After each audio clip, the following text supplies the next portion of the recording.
The only thing that was holding me up was the drug. So if I didn't have it, I couldn't stand up. You've got to just move on and get on with it. I was on a mission to sort of prove to others and to myself more than anything. I mean, probably weather was my one biggest nemesis across, the entire trip. Yeah. You're going to have some chickens and you're going to have your dogs and I got some chickens last week, so yes! You've nailed it. Hello and welcome back to Our Letter Motorbikes and welcome to North Wales, or more specifically, Snowdonia National Park. Snowdonia is known for a ton of things like mountains, rivers, lakes, hiking, and it's also a mecca for motorcyclists because there's amazing roads around here. But today we're not here to ride, we're here to talk about motorbikes. And talk with who, you might ask? Well, someone very special. This person has ridden around the world, but whilst doing it, also rode on all 7 continents. We're here to chat with none other than Steph Jeavons. Let's take a look at more of her life, her experiences, and more than that, what she's up to now, Moto Junkies. Let's get into it.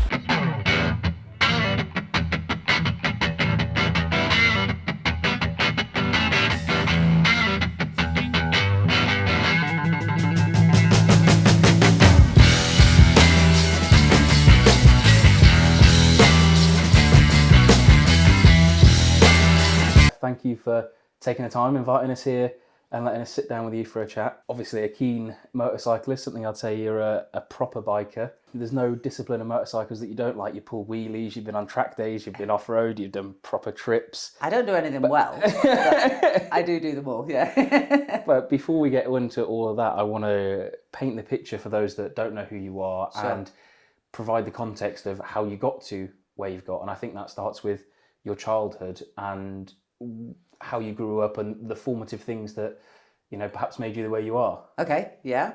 This will be interesting then.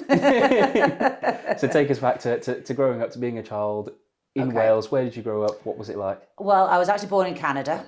When I was 5, my parents moved back to Wales, and before we moved back to Wales, they took us in a camper van, or the blunderbuss as we called it. It was an old school bus, and took us travelling around North America. I don't remember any of it, but I suppose that was my first experience of adventure.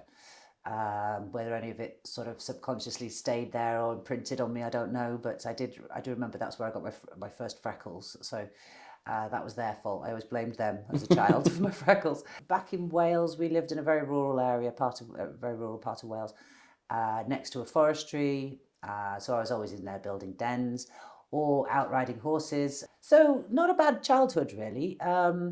It was very rural, so I did find myself getting bored easily, whereas now rural is my utopia. Yeah. So we were really lucky. What I didn't have was motorbikes then. Yes. I'm not one of these people that was lucky enough to have a motorbike, but I'm very grateful for the horse riding experiences. And I think all those experiences as a kid really add to your experience in life later on, maybe. I'm no psychologist, but, I can remember galloping along God knows what speeds along the beach and not worrying about falling off or having control even. It was just the wind in your hair. It's very similar to riding motorbikes. Yeah.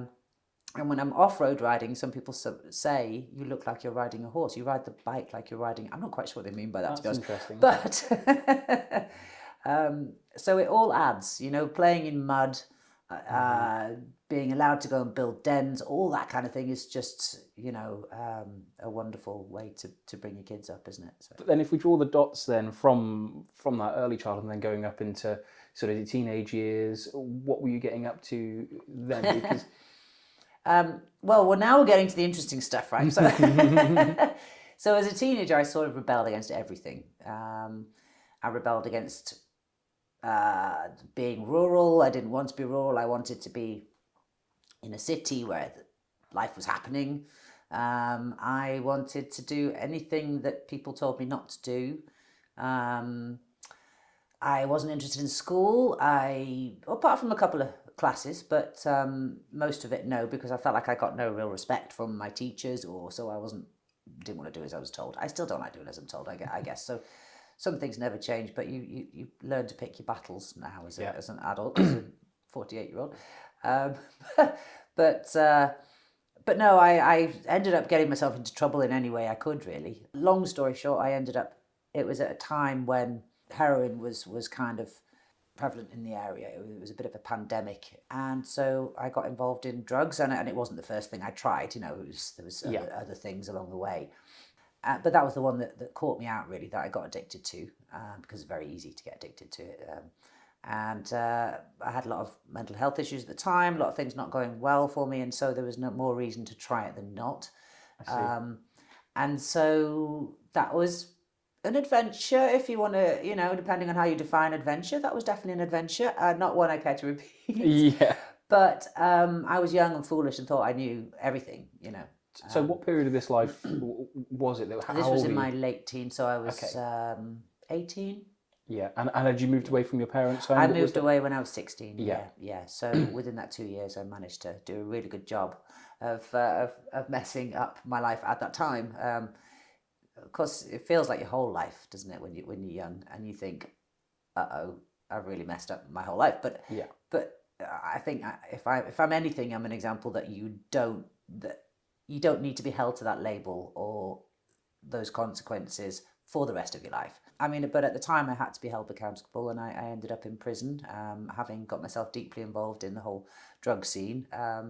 I weighed very little. I'd lost a lot of weight, and the only thing that was holding me up was the drug. So if I didn't have it, I couldn't stand up. So it got that bad. So not good. Then I ended up in prison, of course, which is not a happy place to be. And then coming off drugs, and at that time there was no things like televisions in your cells and help for people like me. You were just chucked in and you deal with it. So you deal with your cold turkey, as they call it, you know. Yeah. And you deal with all the other screaming women in there, and the women other women coming off drugs, other women, hormonal women, 500 women you're locked up with 24/7. That is a scary place to be, and to be honest, I think that's probably not helped. It's not something I'd wish to do again. Absolutely not. But if you survive it, then you are stronger. Yeah. Well, either you are or you're not. You know, it's going to break you or it's not. And it took a while for me to sort of get out and build up again. But I was absolutely determined that I wasn't going to go through it again. I was determined that this wasn't going to be for nothing. This period of my life wasn't going to be for nothing. And so after 2 years in prison, 2 years as a drug addict, 2 years then in prison, that's 4 years of my life. Not wasted. It's not going to be wasted. I'm going to go out there and I'm going to take every experience that I've gained, and I'm going to turn it around, and I'm going to use it as a positive. And that, I think, is what I've done. It's what drives me in a positive way. But forgive me if I'm putting words in your mouth, but it sounds like you learnt some resilience and self-reliance. And yeah, is there anything else that you can attribute to that time that's had a positive impact? Well, definitely my desire for freedom and my appreciation of freedom. We are, things like lockdown and COVID, and I think people can maybe know where I'm coming from, having gone through that to some degree themselves recently. But just, you don't get a choice as to what time the light is switched off at night. You don't get a choice of what to eat or when to eat, or everything is controlled. And to live in such a controlled environment for 2 years really makes you appreciate every little thing, you know. So that I've always still made a very conscious effort to continue to appreciate, and I guess that's probably what was driven me to. Well, it definitely is something that drove me to go around the world on my big trip. That was my drive. I swore that I was going to take back this time. When I was in the prison cell, I swore I was going to take back this time. I swore I was going to go and travel and see the world, and nothing was going to stop me doing that. You made that promise to yourself. How did you overcome it after prison? What steps did you take? What did you do to get yourself in a position where you felt like you were taking back the time, or you were going the right way at the very least? Well, it's not, you don't just get out and go, hey, I'm going to go traveling around the world, because reality strikes, and I had things to do. I had to get a job and earn some money for starters. Met a guy, and we ended up buying our first house together. And this is sort of very short version of a long story. But my son also, how old was he? No, he was 5 years old when I got out of prison. So he needed his mum to be around, and my first thing was to be responsible for him and to make myself a bit more of a role model for him. So working was the biggest thing we could do. Then I moved around a bit, and I moved back to Wales eventually. Yeah. So tell us then, because you've touched on it a couple of times, about motorcycles and how you got into it. 'Cause from what I understand, you're from a family of bikers, but like you say, you didn't manage to get into it at a younger age. It came a little bit later in life. So just tell us about that and how motorcycles called to you and how you got involved. Okay, well, my parents were into bikes, and my first memory one of my first memories of when we were back in living in Wales was this old Honda that my mum and dad owned.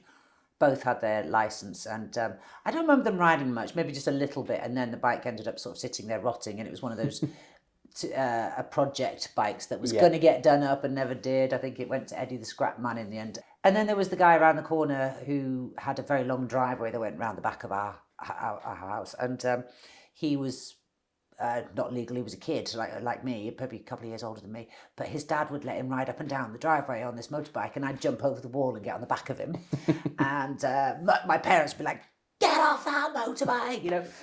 Slightly hypocritical, it seems, though. Yeah, but you know, no helmet, flip-flops, all that kind of thing. And some kid driving them around. That was my first experience of the buzz of being on the back of a bike. And then I started dating a biker who lived the boy next door with the big brown eyes. And he got me into reggae and motorbikes, more motorbikes. We sort of did the loud exhausts and the black leathers and all that kind of thing, and absolutely loved it, and did a lot of camping and biking together and stuff. And then eventually I did my own test, and that was one of the first things that I actually did when I got out of prison was to take my test.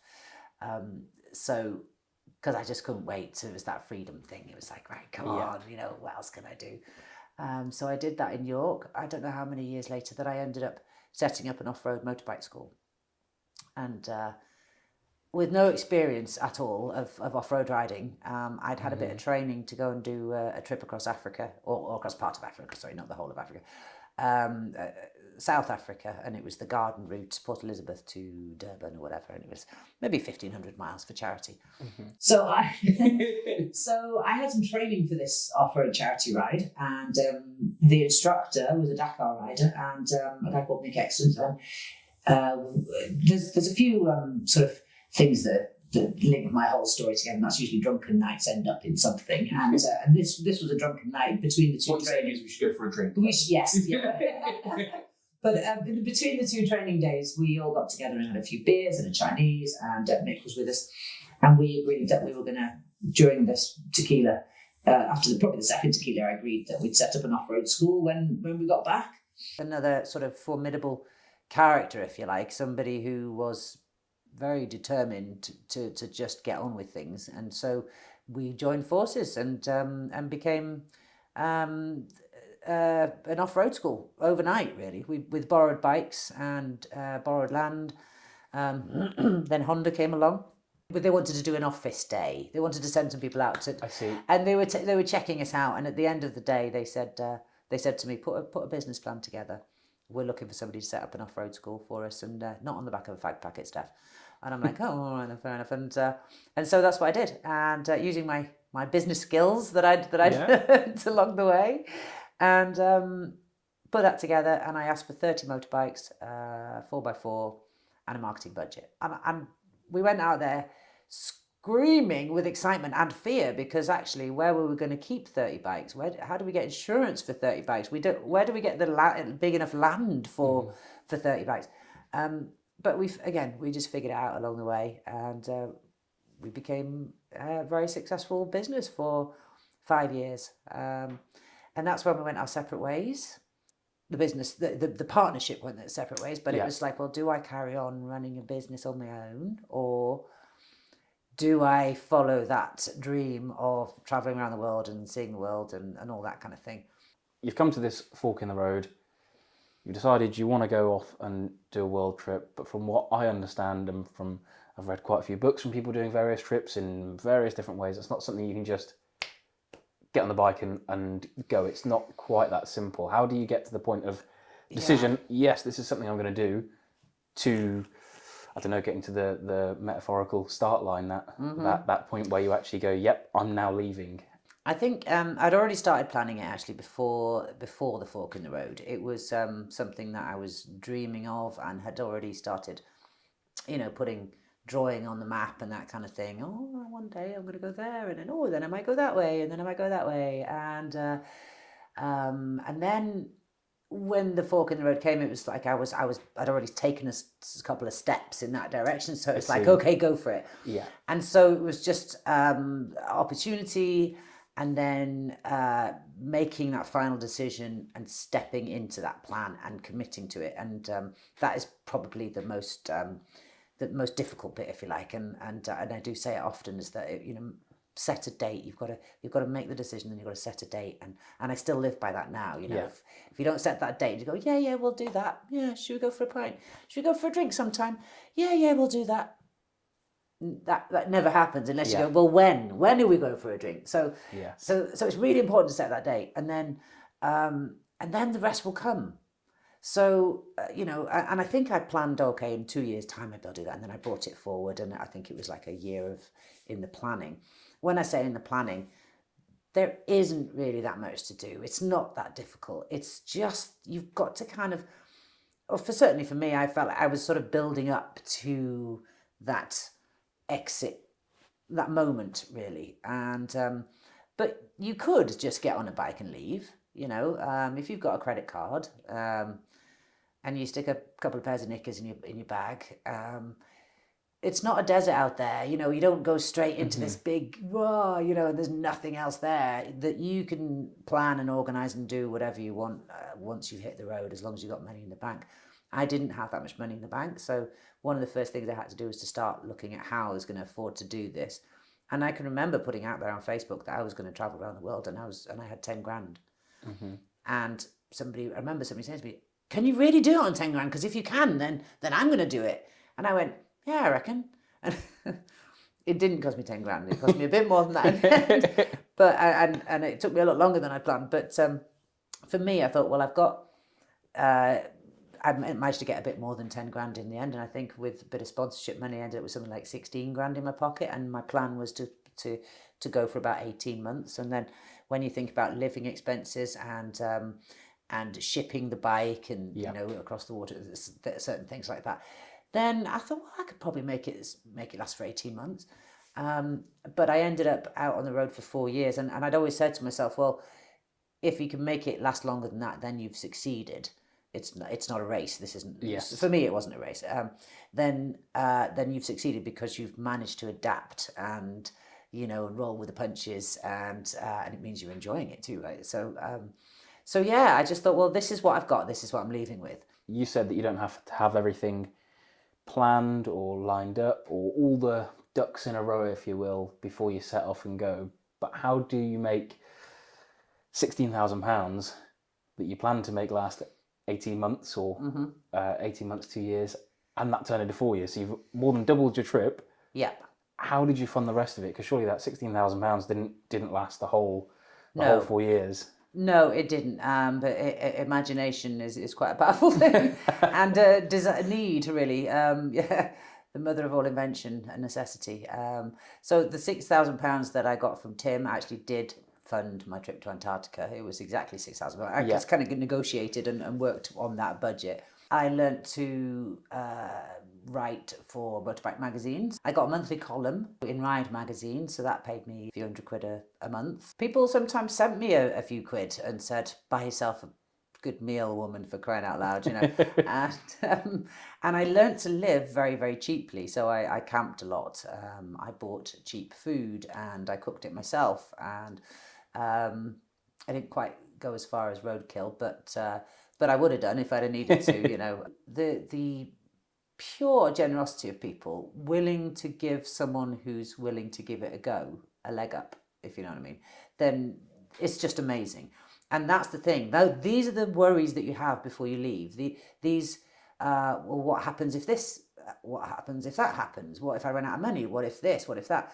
And actually, what you can't plan for are those chance moments. You can't plan for that person that you've met in the garage who does this and does this, or you can't plan for that chance meeting of someone buying you a meal, or somebody offering you a bed for the night. You know, I also did things like couch surfing. Yeah. That's a great way to meet people and save money. Then you've got a guide built in as well, a local guide built in. So after all of that, all you've been through, all the experiences, the unexpected, the highs, the lows, how did your 4-year trip change you? Oh, well, I got more grey hair. I put on a lot of weight. I mean, you wouldn't believe how much, you'd think you'd lose weight travelling on a motorbike for 4 years. No, not me. I put it on. I ate a lot of bread. And, right. It's no good for me then. I'm already too fat. I think most people lose weight, to be fair, but not me. I don't know how I managed it. But again, probably something to do with the kindness of strangers. But and eating all the wrong things, energy stuff. Just got to have chocolate, right? Because it's there. And biscuits. In all seriousness, I think it did something for me that I hoped, really. I hoped that I would come back feeling alive and knowing myself a little bit better. And I definitely do know myself better. And having more confidence to stand up in a crowd with anybody, in any company, and feel like I can hold my own. And I don't mean in an arrogant way at all. I truly believe that anybody with the desire to do what I did could do it. I don't think I'm anything special. I think you've just got to have a seed or a drive, something to get you started on that path, and then just the determination to go for it. Like I said, I'm not an expert at anything. And I didn't wait to become an expert at anything. And so now I tackle life and try and see everything as a bit of an adventure. I try and remember my attitude on the road when things went wrong, when you could just sort of stop and sit and wait for something to happen and go, oh, well, something good will happen from this. And just have that positive attitude that sees you through life on the road, to carry that home with me. And I've also learned a lot more empathy for people. I listen better to people, whereas I think that I learned that if you're not talking about yourself all the time, you let other people speak, you learn that everybody's got something interesting to say or a great story. They just don't. You've got to sometimes tease it out of them. Yeah. And empathy definitely for people in different cultures and living different lives, and experiencing their way of life and some of the challenges that they take on, and still with a positive mental attitude, just amazed me. 4 years have gone by, you've come home. How did you feel in that moment of, you've got home, you've done it, and there's this big empty chapter ahead of you to start filling in? How was that, and how did you cope with that, and what did you do? As I was getting closer to home, I was starting to have sort of mixed emotions, but I'd always said to people, were always asking me, what are you going to do when you get home? And I was like, well, I don't know, it's a blank canvas, it's romantic, it's exciting, it's like leaving school and having all these options, apart from the fact that I was now in my 40s and homeless, and I didn't see any of that. I just went, no, it's so cool, I'll make it what I want to make it. And then I got home, and the drive in from France, it was freezing. The beast from the east was blowing and throwing snow at us. And so this was a march, actually, it was awful. Yeah. I mean, leaving was wonderful. Coming remember. back was horrendous. And I had friends came out and met me in France. And then when we got back to the Ace Cafe, it was so cold. I think only Paddy of the Overland magazine, he was outside waiting for me, and the rest, everybody else was inside drinking tea and eating bacon butties. And then I started getting invited to different events and things like that, and it was all free bar. And so I was like, this is rock and roll, I've arrived, this is amazing. You made it. Yeah, I made it. But then I sort of just woke up one day and was depressed and crying, didn't know why, and it was just like I was looking down a black hole. But all this is kind of normal. If you're doing something, you discover these things later that I'm not weird, but that actually most people who do something big, or whether they've trained or they've planned or they've been involved in something, then it comes to an end, you're going to go through a bit of a process, and one of those processes is that you sort of feel a bit empty, you don't really know what you're doing, you feel a bit lost because there's no route to plan anymore. There's no, there's no end goal anymore. Your day-to-day has changed from Completely. that consistent. Yeah, it had gone. It was a way of life for 4 years, and before that was very exciting as well. And so then suddenly it's just like, okay, now I'm living in a caravan in my parents' garden, and it wasn't even that. I don't know. There wasn't any logical thought. It was just an emotion that was coming out, and I felt very lost. And I suddenly saw that it wasn't maybe as romantic as I'd originally seen it. I didn't know what I was going to do. I just started planning things again, but I was juggling, and then I'd go on to something else the next day. I did a couple of other trips. So I took some women up to Everest Base Camp. Yeah. And I did a trip to India as well in a little nano car. Sorry, you said just rode up to Everest Base Camp with a group of women, like it's popping to your local McDonald's or something. Like, well, that's not something that most people do or even considered or believes is possible, I suppose. No, it was something that had been put to me a while previously, and I thought it'd be a great idea to do it with a load of women and from all walks of life, and see if we could all do it together. Because again, like I keep saying, I'm not anything particularly special. I think it's just having an opportunity and going for it. And so I created an opportunity for these women. That's all I did really, and they jumped on it, and we took it from there. As a team, we got there. Half of us got there. That changed quite quickly. It's another feather in your cap, if you will. But what else did you do after that period before you got to where you are now with creating Moto Junkies? What was that gap, if you will, the from the end of the world trip to? Well, I started to earn a bit of money. I started doing a few trail riding tours in Wales, just sort of ad hoc, the odd weekend or whatever.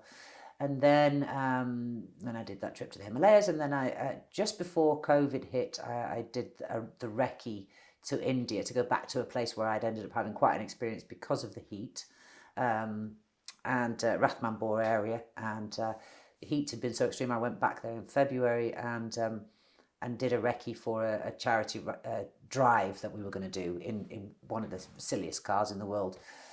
Once described as the cheapest car in the world, is the Tata Nano. Yes. And because they described it in their advertising as the cheapest car in the world, nobody wanted to be seen in it. And so it kind of was a bit of a flop car. Yeah. But it's great and fun, like a little cartoon car. So I drove around in that for a while and did a bit of a recce. And then COVID hit. And so I thought, okay, well, we can't do the trip. I can't go anywhere, can't do much.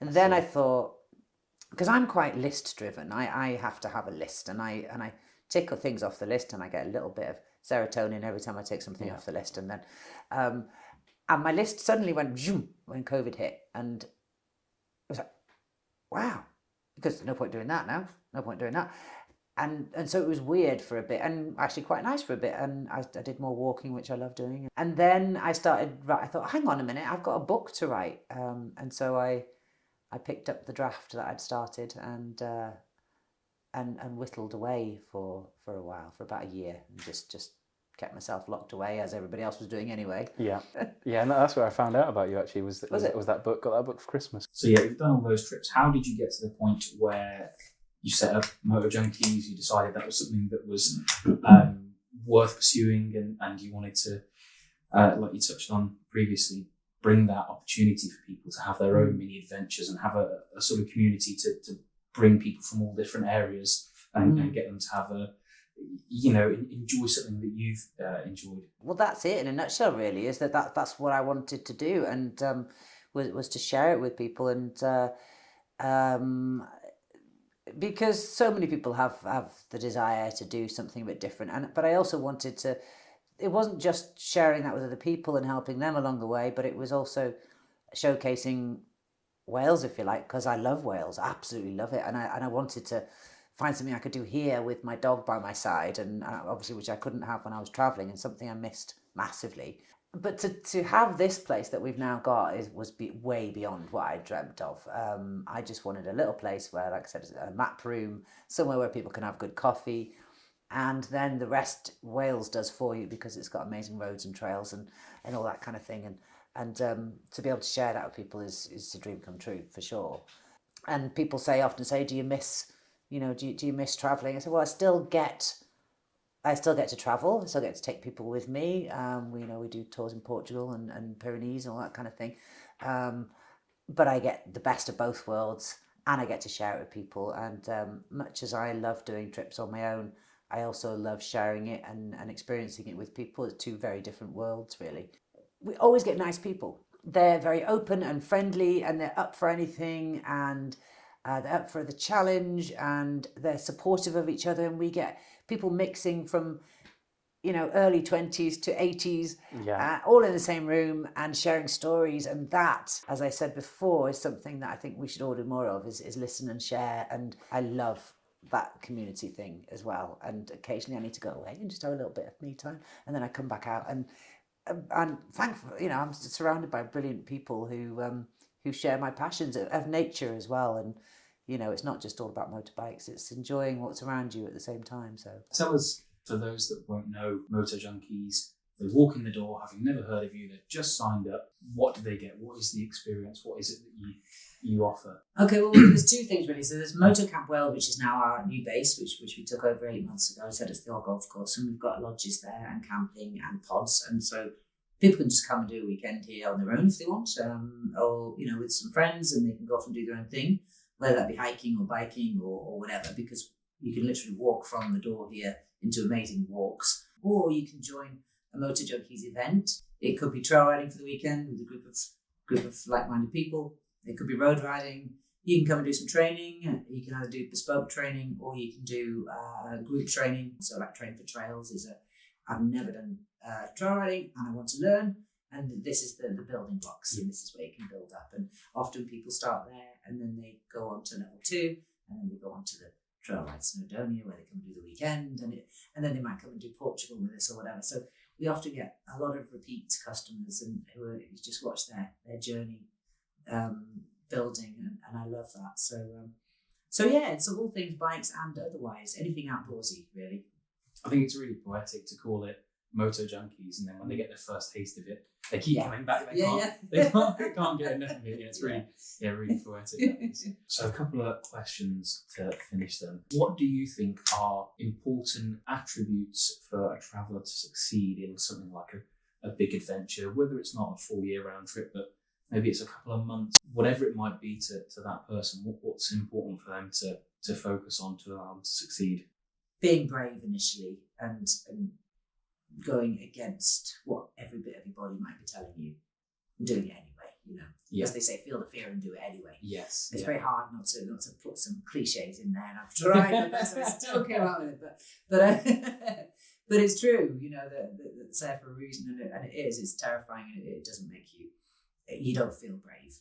You don't feel like you are that person, and we talked briefly again before filming about the imposter complex, and you're fighting against yourself, because you think, oh no, people think I know what I'm doing, and you kind of might have planned your way to that point, and then now you think, oh, someone's going to find out that I don't know I haven't got a clue what I'm doing. But really, nobody expects you to be an absolute expert at everything, and the fact that you're willing to give it a go will open so many doors for you. So just that willingness to give it a go, and get off the sofa and don't sit there talking about it forever, because forever comes very quickly. It's tomorrow, then the next day. Before you know it, it's not guaranteed, and before you know it, you're sitting there and you've aged 15 years, and life might have passed you by. But then it's never too late either. So if you didn't do it 15 years ago, do it now. They say about planting a tree, don't they? Like the best time was 20 years ago, whatever. The second best time is now. So yeah, same as adventure really. Yeah. This is a great question from a follower. What's your favourite road and your favourite trail to ride, or trail rather, to ride in the UK? Oh, favourite road. Actually, it's got to be around here, and that is it's about 3/4 of an hour from here, and it's the Stay Little road. From Llanbrynmawr over to Stay Little, it's probably about a 10-mile road, and it goes past a reservoir, but the road itself is like a roller coaster, and you even get as you're coming down a certain bit of it, and you sort of go round and down and back up again, and it's just exhilarating. It's wonderful. I love yeah, that. Have to check that out. Yeah, definitely. Highly recommend that one. And favourite trail? What if you had to pick a trail in the UK that you've done? Again, it's probably around here. This was my suspicion. Yeah. There's a place called Nantamor, which is several trails actually, but it's like a network of trails. I see. And it's sort of through moorland, and it's just stunning. But it's whoops and smooth, and we have a lot of technical stuff here, a lot of rocks and that kind of thing. And this is just a completely different sort of environment. So you hit it and you go, wow, and you get to sort of do a few little silly jumps and just it's smooth and playful, and it is like a little playground. It's gorgeous, and you generally very rarely come across other people there, so it's lovely. Well, Steph, I don't think we have any more than that. Thank you so much for your time. Really appreciate it, and look forward to joining you on a Moto Junkies adventure very soon. Yeah, very, very soon. Yes. Very soon. Thank you so much. Thank you. Well, I'm sure you'll agree that Steph has lived an incredible life. She's overcome adversity and she's still gone on incredible adventures, yet remains so humble and friendly. She's really a true inspiration. I really hope you've enjoyed this video, and if you have, you can watch more videos like it by clicking the link up here. And if you haven't already and you'd like to subscribe, please click the link down there. But for now, we're going to be going on a motorbike ride, so we'll see you in the next one.